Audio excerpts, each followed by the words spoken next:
The Dark Samus battle in Metroid Prime 3, that actually underwent two complete rewrites. So a huge amount of work got thrown out on that encounter. The first version of that boss fight, I spent about 5 weeks on it. That was designed by Mike Wicken. Mark Pacini took a look at Mike's work, decided he didn't like it, completely redesigned that, and so that was another 4 weeks of work. And then Tanabe-san came to town, took a look at that, and he decided he was going to completely redo it. And now we have a totally different boss fight. That was another 6 weeks of work, I think, to finalize that. And Tanabe-san's initial design, his initial suggestion, I should say, for that Dark Samus battle was to have like dozens of Dark Samuses, all flying around, in the arena at the same time. And we had to explain that having, that many Dark Samuses, the Dark Samus model was fairly expensive. Having that many instances of that animated mesh, all animating, running around, doing different things in the arena at the same time was just going to be a performance nightmare.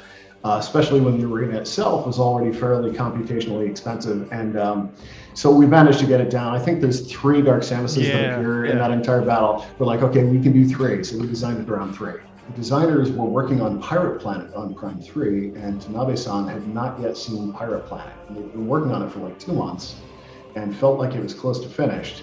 And again, this did not involve me directly, and it is secondhand information, so I don't know exactly how accurate it is, so take it with a grain of salt. But my understanding is they showed Pirate Planet to Tanabe-san on a Friday, and he didn't look happy.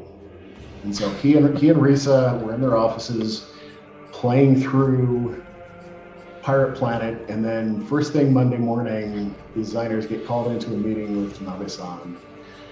He basically goes over it on a whiteboard of like, here's the new Pirate Planet. And he has taken literally every single room and every single corridor and hooked it up to a different room in a different corridor. Every boss is in a different place. Every weapon pickup is in a different place. The whole thing has just been completely rearranged. I mean, now it had a modular system, right? The doors in all the Metroid Prime games, as well as any Metroid game, made it really easy to sort of hook up doors and hallways to new rooms and hallways and stuff like that. But it was still, you can imagine it was a little mind-blowing. Like you spent 2 months of like, here's our design for Pirate Planet. Now this whole thing is getting completely redone from scratch, and somebody flipped the tea table on you. We wanted to a greater degree, leverage the ship as a playable asset, for instance. And we had that to some degree in Prime 3, but Mark was thinking much more ambitiously.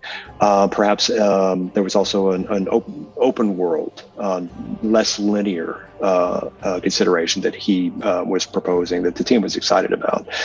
And we weren't able to prototype a lot of those because those were really big. We did have some ship prototypes early, but the open world one was much bigger.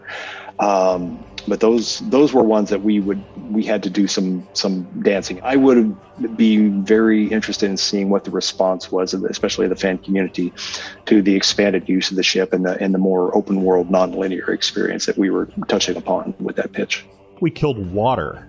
We basically killed that because I think someone wanted to put water going underwater in like one place in Prime 3 for one pickup, and we were just like, no, like there's no water in the rest of the game.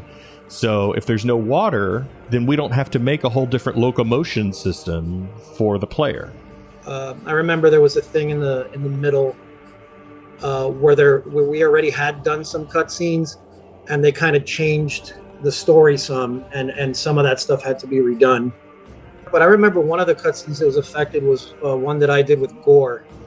It was when Ghor, the guy that's inside Ghor, jumps out and I think talks to Samus or something before he jumps back in, and he's like, "Rah!" I think that one was affected by it and had to redo that one.